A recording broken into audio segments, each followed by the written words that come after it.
Great. Welcome back to another enthralling episode of the FPL show, which is on the Gallagher Shots YouTube channel with your host, Matt. So, it's been another crazy week in Newcastle United land, hasn't it? Just non-stop happiness and whirlwinds and storms and just absolute mental crack. So this week, obviously, we play Leeds. Leeds have got a fair few injuries. I'm looking forward to the game. It's Friday night as well, so it means we've got some Friday night football to enjoy. We'll see what happens. Anyway, we're not here to talk about that. We're here to talk about FPL and our Gallagher Shots mini league. Now, I'm having a whale of a time with FPL at the minute. It's great. A few people aren't, though. Now, I'm going to start with, normally I would do my shout outs for anyone who captained a Newcastle United player.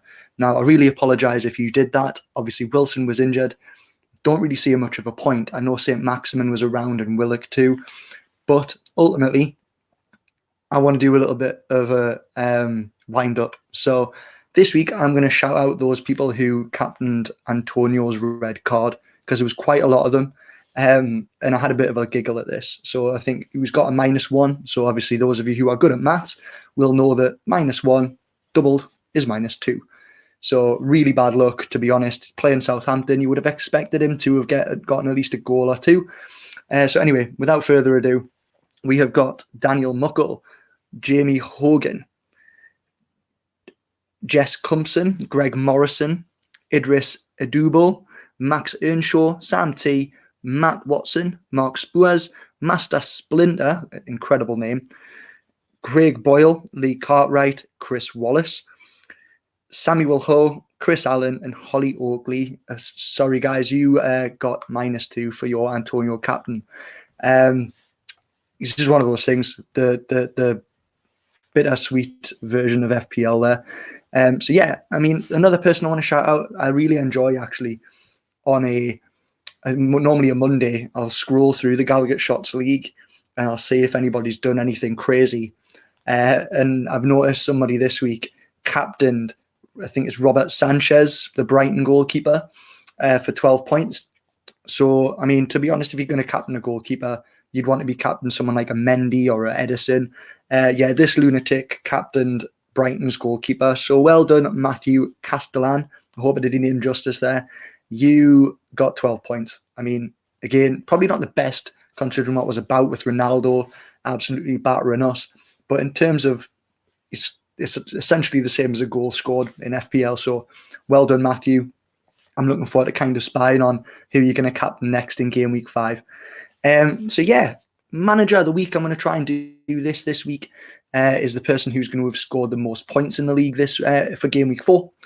And that person was Adam Kennedy. Now, the way I'm going to do it, mathematically speaking, Adam didn't get the highest total of points because I haven't really factored in the -4 that he took. But to be honest, as long as nobody's taken like ridiculous -12s, then I'm going to kind of not factor that in. And to be honest, I can't be bothered to sit through 300 people and subtract 4s and 8s and 12s off people's score every week. So, well done to Adam Kennedy, who got 93 points last week, which was absolutely insane. He had 5 at the back. He had Trent, Diaz, Sufile, Shaw, Livramento, and all of those guys picked up points. It was a good week for those with defenders from good teams. And it looks like potentially 5 at the back is back, and it's a big, bold move. The likes of Rudiger, James coming back in this week, Trent. If you can fill your teams with these sorts of players who are going to be very, very certain to get clean sheets, then you're going to potentially pick up some points. The likes of Shaw as well. Because, like I say, anybody who had a lot of defenders in the team, I had 4, and I was really fortunate that all of those guys returned.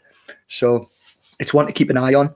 So Adam also had, to be honest, the only person in his team was Tony, who didn't actually get more than 2 points. So the guy absolutely nailed it. So well done, Adam. I'm not quite sure where, you are 80th in the league. So that's obviously shot you right up, hopefully get you right in the mix if you have a few more game weeks like that. So well done. Now, next I'm going to go on to the wooden spoon. Sadly, that goes to Alan Walton this week. He's got players like Bailey, Chilwell, Mount, captain. The sad thing is, when you've taken risks with Chilwell, who hasn't played yet, I don't know what's wrong with him. Didn't play at the Euros as well, actually. I don't know whether he actually still exists anymore. And obviously Bailey, you've got Varane, who's now in that spot, and even I think Lindelof was ahead of him.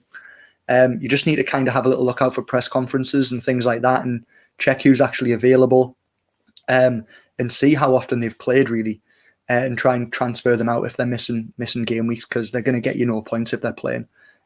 Expert advice there for you.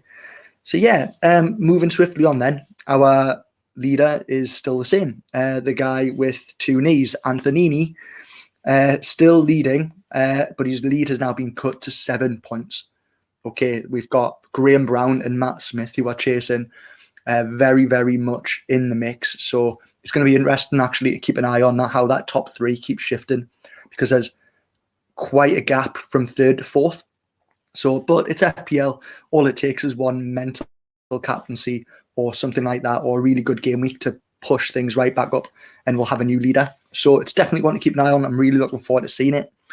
If anybody cares, I'm 18th. I know, in the top 20. To be honest, when I started doing this, I was terrified, because if I was ending up sitting like mid-table, around about like 200th, then why on earth would I continue doing these videos? So the fact that I'm 18th in the mix is kind of, well, it's actually not stressing me out as much as what I thought. I'm quite calm, and hopefully I can try and go on and challenge Anthony and Graham Brown and Matt Smith, because yeah, I'm not going to let you guys win that when I'm doing these videos. I'll have Chris chasing you guys in DMs trying to get rid of me. That ain't happening. So yeah, that's the league, guys. That's the way things are shaping up. Yeah, great stuff. So game week 5 is upon us.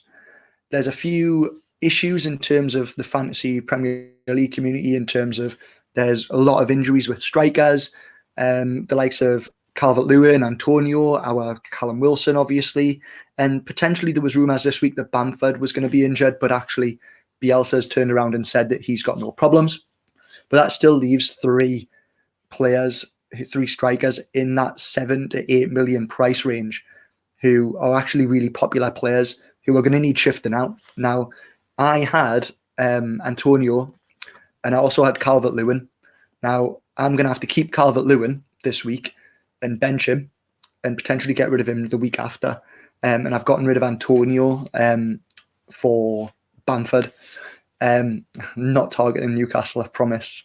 But yeah, it's kind of a no-brainer. Leeds' fixtures look really good. So in terms of the top transfers in this week, I'm going to try and keep you guys up to date with what the transfer market in FPL is looking like, and who are the most popular players who are getting brought in, and also who the most popular players getting taken out. So Ronaldo is surprisingly the most transferred in player this week. At time of recording, it's around the 800,000 mark. Then you've got Lukaku. Okay, now those 2 guys are going to be massive in the next few weeks, I think. Loads of people who are going to be trying to double up. Okay, and I'm going to come on to that in the next part of my video. Then you've got not Andre Gray. He's gone somewhere else. Damari Gray, who looked brilliant against Burnley. He's been transferred in by 200,000 people. And Pogba, which is a really odd one when you consider you're going to want Lukaku, you're going to want Shaw, and you're possibly going to want Greenwood or Sancho. Pogba doesn't seem like an FPL asset to me, but he's been brought in by over 250,000 people, so clearly some people think so. Then we've got transfers out. No surprises, Antonio's been transferred out by over 1 million people. Then you've got Bruno. Okay, I'm going to talk about why Bruno might be getting transferred out in a little bit more time. Then you've got Son also, who was injured the weekend, transferred out by 300,000 people. Okay, Calvert-Lewin, who again is injured for the next few weeks, on 200,000, and Ings as well, another guy who's kind of a mid-price striker, but not really delivering. And Villa haven't really looked the best attacking wise, so yeah, people are starting to shift him out. They've had enough. Now, the trend that I've kind of spotted, and the thing that I'm seeing that's really popular at the minute, is people dropping Bruno out of their team, potentially on a wild card like I did, or this week, and bringing in the likes of Gray instead one of those cheap 5.5 million to 7.5 million mids, or like a Greenwood or a Jota, and then being able to get one of your Antonios or your Calvert-Lewins and being able to upgrade them to a Ronaldo or a Lukaku. Now, that's definitely on my mind. I'm going to be considering, I've already got rid of Bruno, but I'm going to be trying to take some money out of my defence or my midfield in the next couple of weeks so I can try and go for a Ronaldo Lukaku double up. And it's something that I really wish I had the guts to do last week when I was on the wild card. But instead, I kind of was a bit of a sheep and followed the Antonio on the Calvert-Lewin bandwagon. So, yeah, kind of cursed myself. But it's just one of those things now. That's going to be my difficult challenge of the next couple of weeks, is manoeuvring my squad around so I know who I want to take out, so I can get the right amount of money to fund either, well, Calvert-Lewin up to Lukaku. And it's going to be really tricky because I own the likes of Jota, Shaw, and Rudiger, who I think are all really good holds for the next few weeks. So I don't want to have the nightmare of taking out somebody who's going to do really, really well, because that's obviously really dumb. So yeah, that's my thoughts anyway. Now, finally, I'm just going to round up on a little bit of Newcastle United, because again, Gallagher Shots YouTube channel, Newcastle United, I'd be foolish not even talk about that. So Newcastle, I mentioned last week that it might be time to kind of move away from Newcastle United players. And obviously, if after 3 game weeks or 4 game weeks we've not won a game yet, that should really be on your mind as well. The only thing is, there's a lot of buzz around one Newcastle player at the minute, and he's due a price rise this week as well. And that's St Maximin. He's really popular because Wilson's gone. You're missing those 3 other strikers that I mentioned before, Antonio, Calvert-Lewin, and Wilson. It's one of those where I think because there's not that many options and St Maximin's cheap enough, he's being brought in by a lot of people.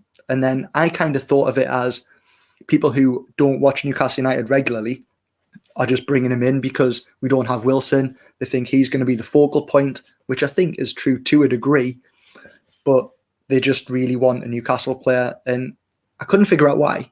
But then I had a little bit of a look, and I noticed that St Maximin is the 3rd highest striker for expected assists this season. Okay. And he's got 3 attacking returns so far this season, which actually surprised me. But the problem is with XA, it doesn't think about the fact that we won't have a striker to be on the end of those chances. So St Maximin can create as many chances as he wants. But if nobody's in the box to get them in, then we're knackered. So that's one kind of worry I would have. In terms of our fixtures, our next 11 game weeks, right? So our next 11 fixtures, we only play Spurs, Chelsea, and Arsenal. So there's only 3 you would consider really tough games. But obviously, the other 8 you would debate, are they winnable? Are they drawable? They're definitely games that we can challenge in. We'd probably challenge a bit more if Steve Bruce effed off, but beggars can't be choosers. So it's definitely one where people are looking at Newcastle players and thinking, right, 6.5 million, potentially 6.6 million, St Maximin, I can put him in my team and kind of not worry about it. And if he gets a goal, he gets a goal. I'm not going to be doing that personally, and I wouldn't advocate that. But I'm just saying what people are talking about on socials and things like that I've spotted. It's definitely one to keep an eye on, because if he gets another few attacking returns, then he might start luring a lot more people in. So yeah, that's me this week. Anthony, I'm coming for you. And yeah, I hope Alan Walton, I hope we get off the bottom, mate. You need to be getting rid of Chilwell and start captaining people who aren't Mason Mount, who's like sat in the middle of midfield. So yeah, hope you enjoyed. Been a pleasure. Cheerio.